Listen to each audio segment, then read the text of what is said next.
السلام علیکم ورحمۃ إن اللہ الدين وبرکاتہ، بسم عند اللہ الحمد الله للہ والصلاة والسلام علی الإسلام. رسول اللہ۔ سوال آپ نے پوچھا ہے کہ کیا غیر مسلموں کے ساتھ ہم کھا پی سکتے ہیں؟ دیکھیں، جو حلال چیزیں ہیں نا، حلال چیزیں وہ غیر مسلموں کے ساتھ کھا پی سکتے ہیں آپ۔ جو حرام چیزیں ہیں نہ تو وہ آپ اکیلے کھا سکتے ہیں اور نہ غیر مسلموں سے کھا سکتے ہیں۔ ہاں، اگر ان کی کسی خاص رسم کا وہ کھانا ہے جو کہ اسلام کے مقابلے میں بہت سے رسومات ہوتی ہیں ان کی، تو ایسی کسی رسم کا کھانا نہیں کھانا چاہیے۔ نارمل ہوٹل پہ بیٹھے ہیں مثلا، آپ کھانا کھا سکتے ہیں ان کے ساتھ، روم میں ساتھ ہیں تو کھانا کھا سکتے ہیں، اس میں کوئی حرج نہیں ہے۔ آپ نے پوچھا ہے کہ قرآن میں جو آیت آتی ہے کہ شہید زندہ ہوتے ہیں اور رزق بھی انہیں ملتا ہے، تو یہ جنت میں ہوتا ہے یا دنیا میں؟ قرآن کی آیت ہے نا، بل احیاء، بلکہ وہ زندہ ہیں، عند ربہم یرزقون، رب کے ہاں رزق دیے جاتے ہیں۔ تو حدیث میں اس کی وضاحت آتی ہے کہ ان کی جو روحیں ہیں وہ اللہ تعالیٰ نے جنت میں پرندوں کے اندر ڈالی ہیں، اور وہاں اللہ تعالیٰ انہیں کھلا رہا ہے۔ اس طرح کی وضاحت یہ احادیث میں آتی ہے۔ پوچھا ہے کہ بچوں کا جو برتھ ڈے منایا جاتا ہے کیا یہ جائز ہے؟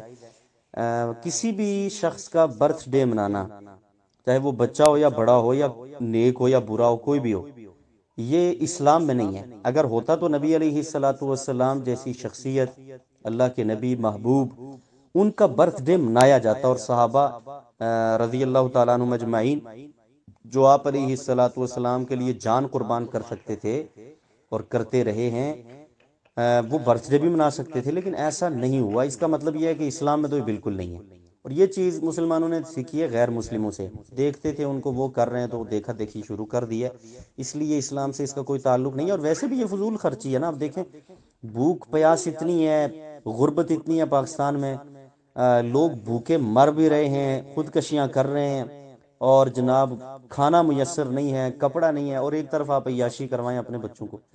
تو اس کا بہترین حل یہ ہوتا ہے کہ بچوں کو مطمئن کریں، ان کو کہیں کہ دیکھیں جی، آپ بھی اسکول میں جاتے ہیں، فلاں کا بچہ بھی جاتا ہے، آپ کے پاس یونیفارم ہے، ایک نہیں دو دو ہیں، تین تین ہیں، اچھا بیگ ہے، اچھی کاپی ہے، اچھی بک ہے، اس کے پاس دیکھ لیں جی فلاں چیز نہیں ہے، تو برتھ ڈے منانے کی بجائے اس کو آپ فلاں چیز لے کر دے دیں اپنی طرف سے۔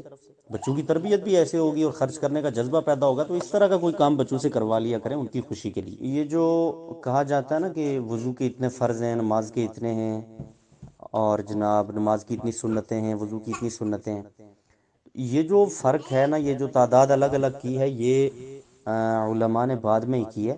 نبی علیہ الصلوۃ والسلام نے یہ فرق نہیں کیا تھا کہ یہ سنتیں ہیں، یہ فرض ہیں، یا وضو کی اتنی سنتیں ہیں، اتنے فرض ہیں۔ اب دیکھیں نا، اگر ہم کہیں کہ بس وضو کے 4 فرض ہیں، ٹھیک ہے، چہرے کو دھونا اور بازو کو دھونا، مسح کرنا، بلکہ کہتے ہیں چوتھائی سر کا مسح کرنا، اور پاؤں دھونا، تو اگر کوئی بندہ بغیر ترتیب کے وضو کر لے تو کیا اس کا وضو ہو جائے گا؟ نہیں ہوگا نا۔ تو یہ بھی فرض ہے ترتیب سے وضو کرنا۔ تو اس لحاظ سے ہم یہ کہتے ہیں کہ جیسے نبی علیہ الصلوۃ والسلام نے نماز پڑھی ہے ویسے نماز پڑھیں، ضروری ہے۔ جیسے وضو کیا ہے ویسے ہی وضو کریں، ضروری ہے۔ اپنی مرضی سے وضو کریں گے، نماز پڑھیں گے، تو نہ وضو ہوگا نہ نماز ہوگی۔ سنت کے مطابق کریں گے تو ہوگا، اس لیے سنت کے مطابق ہر عمل کرنا بہت ضروری ہوتا ہے۔ جب لوگوں کو یہ آپ گنتی کرواتے ہیں نا، یہ فرض ہیں، یہ سنتیں ہیں، تو لوگ فرض کو اہمیت دیتے ہیں، سنتوں کو کم دیتے ہیں، مستحبات پہ آئیں گے تو اس کو اور کم دیتے ہیں۔ تو گویا کہ وہ بعض اوقات ان کے نزدیک ان چیزوں کی اہمیت کم ہو جاتی ہے اور وہ چھوڑ بھی دیتے ہیں بعض اوقات جلدی۔ تو آپ نے پوچھا ہے کہ رخساروں کے جو بال ہوتے ہیں کیا یہ بھی داڑھی میں شامل ہیں یا ان کو کاٹ سکتے ہیں؟ اس میں جو راجح بات ہے وہ یہی ہے، جو دلائل سے ثابت ہوتی ہے، کہ نبی علیہ الصلوۃ والسلام نے چونکہ داڑھی کی بالکل کانٹ چھانٹ نہیں کی، رخساروں پہ بھی بال یقیناً تھے، اور داڑھی ہوتی وہ ہے جو رخساروں پہ اور ٹھوڑی پہ ہو۔ داڑھی کی جو تعریف ہے نا وہ یہی ہے، لحیہ، عربی میں داڑھی کو کہتے ہیں لحیہ۔ آپ دیکھیں جا کے لغت میں ڈکشنری میں تو یہی ملے گا آپ کو کہ جو رخساروں پہ اور ٹھوڑی پہ بال ہوتے ہیں ان کو داڑھی کہتے ہیں۔ تو داڑھی کو نبی علیہ الصلوۃ والسلام نے معاف کیا ہے، چھوڑا ہے، کانٹ چھانٹ نہیں کی، اس لیے انسان کو نہیں کرنی چاہیے۔ سنت تو یہی ہے۔ اچھا کہ یہ جو ترکی والوں کا ڈرامہ ہے ارطغرل، کیا یہ دیکھ سکتے ہیں؟ اور اسی طرح جو عام ڈرامے ہوتے ہیں کیا وہ دیکھ سکتے ہیں؟ دیکھیں بھائی، وقت انسان کی بہت قیمتی چیز ہے۔ اللہ تعالیٰ نے یہ انسان کو صحت دی ہے، جو انسان کو وقت دیا ہے، یعنی مصروف نہیں رہتا انسان، تو یہ اللہ کی بہت بڑی نعمت ہے۔ تو اس وقت کو اگر انسان فضول کاموں میں لگا دے گا تو یہ اللہ تعالیٰ کی نعمت کی ناقدری ہے۔ نبی صلی اللہ علیہ وسلم نے فرمایا نعمتانی مغبون فیہما کثیر من الناس الصحۃ والفراغ، دو نعمتیں ایسی ہیں کہ لوگوں کی اکثریت ان کے حوالے سے خسارے اور نقصان میں ہے، ایک صحت اور دوسری فراغت ہے، ٹائم ہے انسان کا۔ تو کسی اچھے کام میں انسان کو چاہیے کہ وہ ٹائم گزارے۔ باقی جو ڈرامے وغیرہ دیکھنا ہے اس میں تو ٹائم برباد ہوتا ہے، سب کو پتہ ہے، ٹائم ضائع ہوتا ہے، برباد ہوتا ہے، اس لیے اس سے اجتناب کرنا چاہیے۔ باقی کوئی شخص ایسا بھی ہو سکتا ہے کہ جس کو فضول فلمیں دیکھنے کی اور ڈرامے دیکھنے کی عادت ہے، یعنی جو بالکل غیر شرعی ہیں اور اس میں اس کا کوئی فائدہ نہیں ہے، نہ اس کی ذات کا، نہ اس کے دین کا، نہ اسلام کا۔ تو ایسے لوگوں کو اس عادت سے دور کرنے کے لیے، وہ عادت چھڑوانے کے لیے، اگر آپ یہ اسلامی جو ڈرامے وغیرہ ہیں بنائے ہوئے ہیں لوگوں نے، اگرچہ وہ سارے 100% ٹھیک نہیں ہیں، تو ان کو اگر اس پہ لگا دیتے ہیں کہ جی آپ یہ دیکھا کریں، تو یہ ایک لحاظ سے ان کے لیے مجبوری کی صورت میں آپ یہ کہہ سکتے ہیں کہ اجازت ہے، کیونکہ وہ ایک بالکل ایسا کام کر رہے ہیں جس کا نقصان زیادہ ہے، تو جس کا تھوڑا نقصان ہے اس پہ ان کو آپ لگا رہے ہیں۔ پہلی بات تو یہ ہے کہ اس سے بھی دور رہنا چاہیے۔ آپ قرآن پڑھیں فارغ اوقات میں، آپ نبی علیہ السلام کی سیرت پڑھیں، احادیث پڑھیں، اور اگر کوئی ویڈیو بھی دیکھنی ہے تو وہ اسی پہ مشتمل ہونی چاہیے، یا قرآن کی تلاوت ہو، ترجمہ ہو، تفسیر ہو، حدیث حدیث کا ترجمہ ہو، تشریح ہو، یہ چیزیں ہوں، نبی علیہ السلام کی سیرت ہو، اصحاب کی سیرت ہو، جس سے آپ کے دین کا کوئی فائدہ ہو۔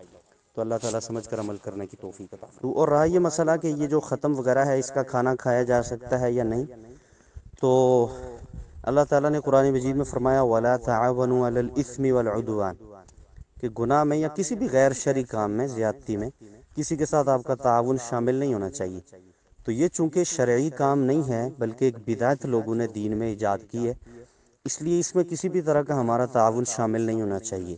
وہ کھانا اللہ کے نام پہ ہی پکایا جاتا ہے، یہ ہمیں بھی پتہ ہے، غیر اللہ کے نام پہ نہیں پکایا جاتا، لیکن اگر آپ اس میں شریک ہوں گے نا تو لوگ یہی سمجھیں گے کہ یہ جائز ہے، اس لیے یہ شریک ہو رہا ہے۔ تو کم از کم اس لحاظ سے انسان کو اس سے اجتناب کرنا چاہیے کہ اس کو دیکھ کے جو اس کے چاہنے والے ہیں، جو اس کے فالوورز ہیں، وہ یہ سمجھیں کہ یہ چونکہ ہمارے سینئر ہیں، علم رکھنے والے ہیں، اگر یہ شامل نہیں ہوئے اس کا مطلب ہے کہ یہ مشکوک ہے، اس کا مطلب ہے کہ یہ کوئی اللہ کا یا اللہ کے نبی علیہ السلام کا حکم نہیں ہے، اس لیے ہم نے بھی اس سے اجتناب کرنا ہے۔ تو اس سے اجتناب ہی کرنا چاہیے، اس کھانے میں بھی شریک نہیں ہونا چاہیے۔ جی سوال پوچھا گیا کہ اذان سے پہلے الصلاۃ والسلام علیک یا رسول اللہ پڑھنا صحیح ہے؟ درود جو ہے نا وہ پڑھنے کے لیے کوئی ٹائم شریعت نے آپ کو نہیں بتایا ہوا کہ بس اس ٹائم پڑھنا ہے۔ درود آپ جب چاہیں پڑھیں، صبح پڑھیں، شام پڑھیں، آپ جو ہے وہ چلتے پھرتے پڑھیں، اٹھتے بیٹھتے پڑھیں، آپ کی مرضی ہے، فضیلت والا عمل ہے۔ سب سے افضل درود درود ابراہیمی ہے، لیکن جب اذان کے ساتھ آپ کسی چیز کو جوڑیں گے نا تو تاثر یہ جاتا ہے کہ گویا کہ یہ اذان کا حصہ ہے، اس لحاظ سے اس کو اذان کے ساتھ بالکل نہیں ملانا چاہیے۔ ویسے حدیث میں تو اذان کے بعد درود اور دعا پڑھنے کا ذکر ملتا ہے اور اسی کی فضیلت بھی آئی ہے۔ یہ جو پہلے پڑھا جاتا ہے نا، اس کی کوئی دلیل قرآن و سنت میں موجود نہیں ہے، اگر آپ کے پاس ہو تو مجھے بھی ضرور دیجیے گا۔ تو آپ نے پوچھا کیا مولا علی کہنا جائز ہے؟ ہاں جائز تو ہے، اس میں کیا حرج ہے؟ لیکن صرف حضرت علی رضی اللہ تعالیٰ عنہ کے ساتھ یہ خاص نہیں ہے، باقی جو اصحاب ہیں ان کے لیے بھی بول سکتے ہیں آپ، اس میں کیا حرج ہے؟ بلکہ کچھ صحابہ کو تو نبی علیہ الصلوۃ والسلام نے بھی انت اخونا و مولانا ایسے الفاظ کے ساتھ مخاطب کیا ہے، اور قرآن میں بھی ایمان والوں کو مولا قرار دیا گیا ہے، اس لیے یہ کہہ سکتے ہیں آپ، اس میں کیا حرج ہے؟ تو آپ نے پوچھا ہے محضرمی کسے کہتے ہیں؟ جس نے زمانہ جاہلیت بھی پایا اور اسلام کا زمانہ بھی پایا ہو، عموماً جو شاعر ہوتے ہیں یا کچھ راوی ہوتے ہیں ان کو یہ کہا جاتا ہے۔ تو آپ نے پوچھا کیا مولا علی کہنا جائز ہے؟ ہاں جائز تو ہے، اس میں کیا حرج ہے؟ لیکن صرف حضرت علی رضی اللہ تعالیٰ عنہ کے ساتھ یہ خاص نہیں ہے، باقی جو اصحاب ہیں ان کے لیے بھی بول سکتے ہیں آپ، اس میں کیا حرج ہے؟ بلکہ کچھ صحابہ کو تو نبی علیہ الصلوۃ والسلام نے بھی انت اخونا و مولانا ایسے الفاظ کے ساتھ مخاطب کیا ہے، اور قرآن میں بھی ایمان والوں کو مولا قرار دیا گیا ہے، اس لیے یہ کہہ سکتے ہیں آپ، اس میں کیا حرج ہے؟ پوچھا ہے کہ غسل کے بعد کپڑے بدلتے ہوئے یا جسم خشک کرتے ہوئے شرمگاہ کو ہاتھ لگ جائے تو کیا وضو ٹوٹ جائے گا؟ دیکھیں اس میں جو علماء کا موقف ہے نا کہ شہوت سے اگر کسی نے شرمگاہ کو چھوا تو وضو ٹوٹے گا، یہی موقف ہمیں زیادہ بہتر لگتا ہے، کیونکہ عموماً ہاتھ لگ جاتا ہے نا غسل کے دوران، اس سے وضو نہیں ٹوٹے گا، بلکہ شہوت سے اگر جان بوجھ کے کوئی چھوئے گا شرمگاہ کو تو اس کا وضو ٹوٹ جائے گا۔ آپ نے پوچھا ہے کہ قرآن مجید میں کہاں پر یہ آیا ہے کہ اللہ تعالیٰ مومنوں کو آزمائے گا؟ بہت سارے مقامات پہ یہ الفاظ آپ کو مل سکتے ہیں۔ سورہ بقرہ آیت نمبر 155 دیکھیں گے تو آپ کو ملے گا، اللہ تعالیٰ فرماتا ہے وَلَنَبْلُوَنَّكُمْ بِشَيْءٍ مِّنَ الْخَوْفِ وَالْجُوعِ وَنَقْصٍ مِّنَ الْأَمْوَالِ وَالْأَنفُسِ وَالثَّمَرَاتِ، کہ ضرور بھی ضرور ہم آزمائیں گے، کبھی پھلوں کی کمی، کبھی مال کی کمی، کبھی جانوں کی کمی وغیرہ وغیرہ۔ آگے فرمایا وَبَشِّرِ الصَّابِرِينَ، اور صبر کرنے والوں کو بشارت دے دیجیے۔ تو پوچھا ہے کہ کئی سال ہو گئے ہیں آزمائش میں ہوں، سکون کے لیے کوئی وظائف بتا دیں۔ قرآن مجید کی تلاوت، نمازوں کی پابندی، حلال روزی اور رشتہ داروں سے اچھے تعلقات، یہ سارا کچھ کرنے کے بعد پھر اذکار اور وظائف کی طرف آئیں، اور اس میں صبح کے اذکار، شام کے اذکار، سونے کے، جاگنے کے، جتنے بھی اذکار ہیں نا، یہی اگر روٹین سے آپ پڑھتے جائیں تو میرا خیال ہے کہ یہ کافی ہوں گے آپ کے لیے۔ سوال آپ نے پوچھا ہے کہ مغرب کی جو نماز ہے ہم نے اس میں 3 فرض پڑھنے تھے، لیکن 2 پڑھ کے سلام پھیر دیا، تو اب کیا کریں؟ اگر تو فوری فوری یاد آ گئی ہے کہ 2 پڑھے ہیں آپ نے تو اٹھ کے ایک اور پڑھ لیں، اور ایک اور پڑھنے کے بعد جب دونوں طرف سلام پھیر چکے ہیں تو پھر 2 سجدے کریں، سہو کے سجدے ہوں گے یہ، اور بیٹھ کے پھر دوبارہ سلام پھیر دیں۔ نبی علیہ الصلوۃ والسلام کو ظہر یا عصر کی نماز میں اس طرح غلطی لگی، 4 کی بجائے 2 پڑھ کے سلام پھیرا۔ جب آپ کو پتہ چلا تو آپ نے نماز کو مکمل کیا، یعنی جو رہ گئی تھی وہ پڑھی، اور پھر سلام پھیرنے کے بعد اسی طرح 2 سجدے کیے، پھر سلام پھیرا۔ تو یہ اس کا طریقہ ہوگا۔ باقی اگر اس وقت آپ کو پتہ ہی نہیں چلا اور بعد میں آپ چلے گئے، بعد میں کسی نے یاد کروایا یا آپ کو یاد آیا، تو پھر آپ کو پوری نماز دوبارہ پڑھ لینی چاہیے۔ آپ نے پوچھا ہے کہ ایک خاتون نے زنا کیا، اس کے بعد شادی ہوئی، اس شوہر نے بھی طلاق دے دی، پھر دوسری جگہ ہوئی، وہاں سے بھی طلاق ہو گئی، تو کیا یہ زنا کی سزا ہے؟ ضروری نہیں ہے کہ یہ زنا کی سزا ہو، کیونکہ ممکن ہے اس نے اللہ سے معافی مانگ لی ہو تو اللہ تعالیٰ تو معاف کر دیتا ہے۔ باقی طلاقیں ہو جاتی ہیں بعض اوقات، ممکن ہے اس کی عادات کچھ اچھی نہ ہو جس وجہ سے طلاق ہو جاتی ہے، اور یہ بھی ممکن ہے کہ وہ بالکل صحیح اور لڑکا اچھا نہ ہو اس لیے طلاق دے دے، کیونکہ عموماً لڑکوں کی طرف سے بھی غلطی ہوتی ہے نا طلاق کے معاملات میں، تو اس لیے اس کو زنا کی سزا نہیں کہا جا سکتا۔ جس طرف سے غلطی ہے ان کو اپنی اصلاح کرنی چاہیے۔ تو آپ نے پوچھا ہے کہ ہم نے ایک روم رینٹ پہ دیا تھا اور فیملی نے ہمیں کہا کہ ہم کچھ دن تک آ جائیں گے، رینٹ انہوں نے ہمیں دے دیا، لیکن وہ نہیں آئے، اور ان کی وجہ سے ہم نے کسی اور کو بھی نہیں دیا۔ اب وہ کہہ رہے ہیں کہ ہم نہیں آنا چاہتے، لہذا ہمارا رینٹ واپس کریں، تو کیا ہمیں واپس کرنا چاہیے؟ دیکھیں پورے مہینے کا جو رینٹ تھا نا وہ آپ نے ان سے یقیناً لیا ہوگا، تو ان میں سے جتنے دن انہوں نے آپ کے ضائع کروا دیے ہیں، آپ نہیں کسی کو رکھ سکے وہاں پہ ان کی وجہ سے، تو اتنے دن کے پیسے آپ لے لیں ان سے، ان کو کہیں کہ بھئی آپ کی وجہ سے یہ ہمارا چونکہ ضائع ہو گیا۔ باقی جو دن انہوں نے وہاں نہیں گزارے، یا جب وہ معاہدہ اپنا ختم کر رہے ہیں تو اس کے بعد جو ان کے پیسے بنتے ہیں باقی دنوں کے وہ ان کو واپس کر دیں، بہتر تو یہی ہے۔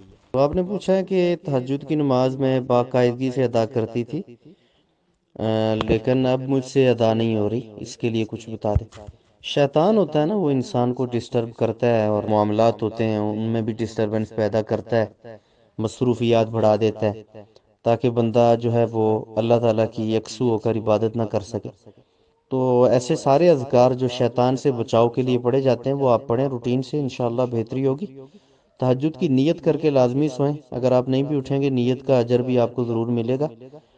تو اللہ تعالیٰ سے توفیق بھی خاص مانگیں کہ اللہ تعالیٰ آپ کو شیطان جو ایسا دشمن ہے جس کو آپ دیکھ نہیں سکتے اس سے اللہ تعالیٰ آپ کو محفوظ رکھے۔ تو آپ نے پوچھا ہے کہ والدہ کا بلڈ پریشر بہت زیادہ ہائی ہو جاتا ہے، سمجھ نہیں آتی کیا کیا جائے، میڈیکلی بھی ہم نے ٹریٹمنٹ کروائی ہے، کوئی فائدہ نہیں ہوا۔ میرا خیال ہے کہ پرہیز کروائیں انہیں، یعنی جس وجہ سے یہ بی پی ہائی ہو جاتا ہے پرہیز کروائیں گے تو انشاءاللہ امید ہے کہ بہتری آ جائے گی۔ تو آپ نے پوچھا ہے کہ اگر کسی لڑکی سے نکاح کرنے کا ارادہ ہو